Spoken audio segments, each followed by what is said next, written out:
guys, it's Jennibellie. So I'm about to show you the results of my Moleskine challenge for June.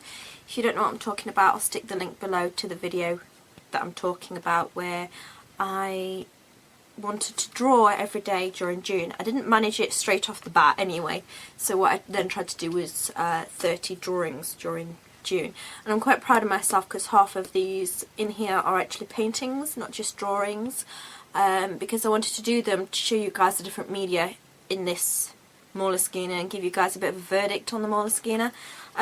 Straight off, I don't like the covers because they get really... anything you touch, like if your hands aren't spotless, and being an artist, my hands are hardly ever spotless, like I get stuff all over it all the time and I'm constantly having to wipe it down, so I'm going to have to paint the cover straight away. So that's a minus for it, because you just don't want it looking mucky. I mean, come on, you don't want your journals looking mucky.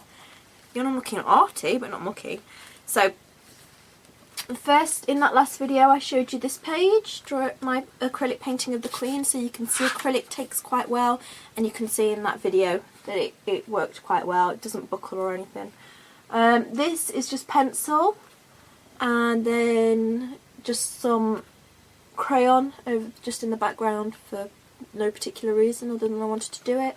So that's a drawing of a bench pretty much when I went out, just like the bench. So I'm counting these as 2, 1 and 2, because they're on different occasions. Now this is watercolour, and this, oh my goodness me, to try and get this full coverage of watercolour, I absolutely had to work it so much into the paper. These sketchbooks do not like watercolour. You have to gesso them really for it to take the watercolour quite well. And on the back, this geisha that I drew, on the black bits, I didn't work in the watercolour so that you can see how it resists. It's basically like putting water on your skin. It doesn't like them, basically. It doesn't like watercolour whatsoever. So then I went back onto more acrylic. And this journal is the randomest journal I have done since I was a teenager. I think the pressure of having to do 30 arty things during June, although I pretty much might be nearly at that level already, when you feel like you have to do that in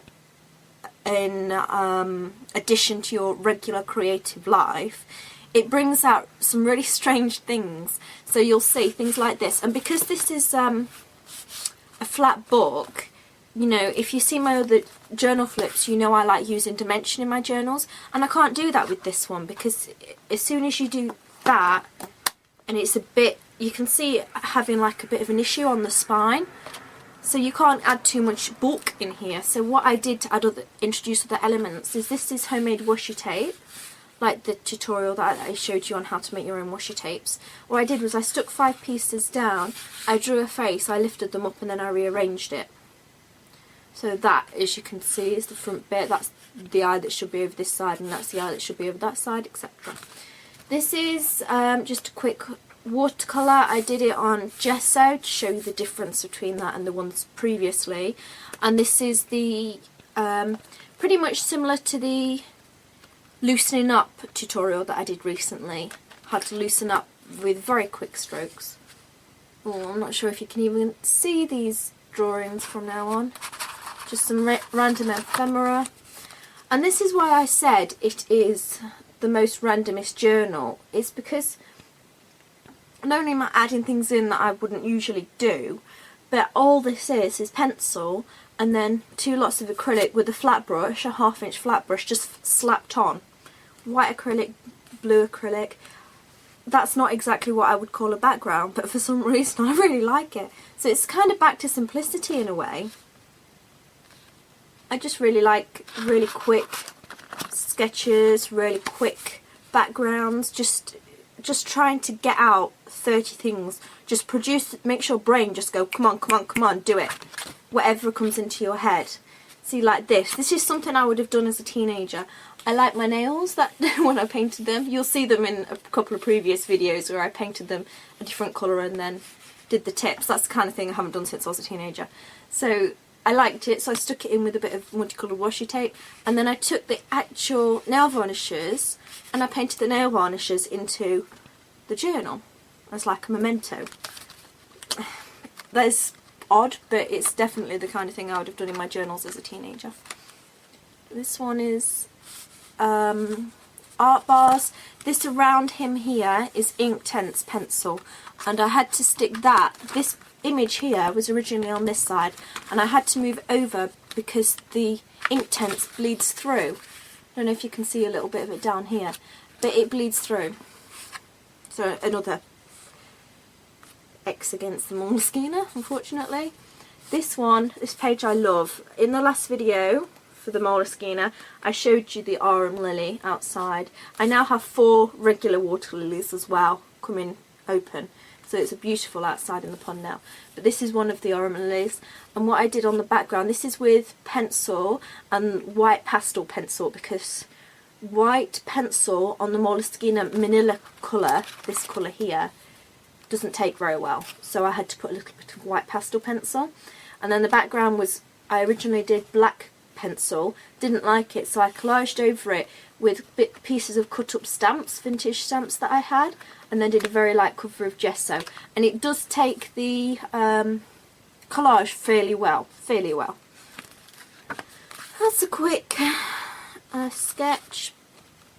That is I used it as a journal as well, so this is my idea for a painting.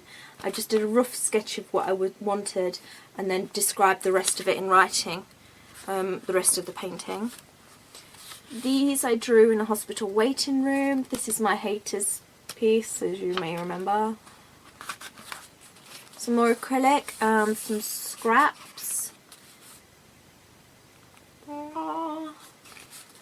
So some of them are out of my head, and some things like the old man I looked at a picture for. And then this is just a quick acrylic slapdash that I felt like doing. This I've shown you in another video. A quick thing is quote from Pride and Prejudice and a Regency lady.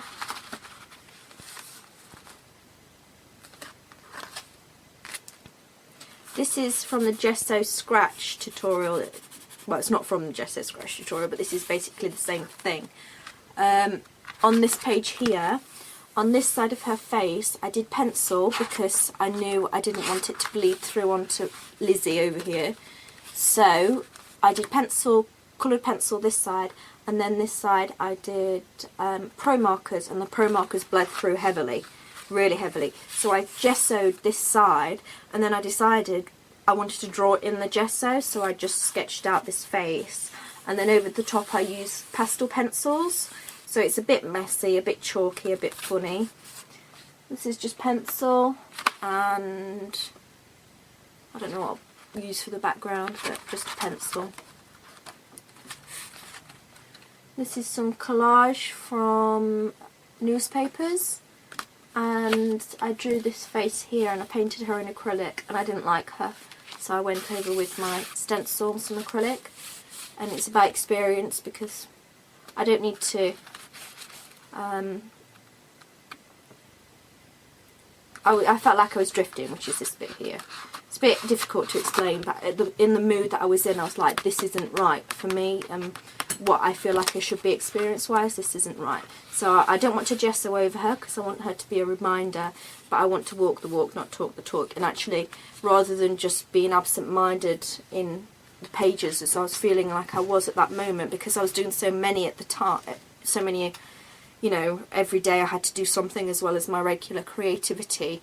I felt like I was just not there, so that's why I put drifting, just drifting. And I quite like the page how it turned out. I don't know if you're going to be able to see this, but this is my favourite page in the journal. And I know that's really strange. She's just a quick 2-minute sketch, but I just really love her expression. I really love what came out. I just really love that face. I really hope you can see it, because all I can see on the camera coming back at me is white. I really hope you can see her expression. A haunted house. Ugly witches. They look like the Ugly Sisters, don't they? And that's it, I think. just a quick sketch for me to continue with.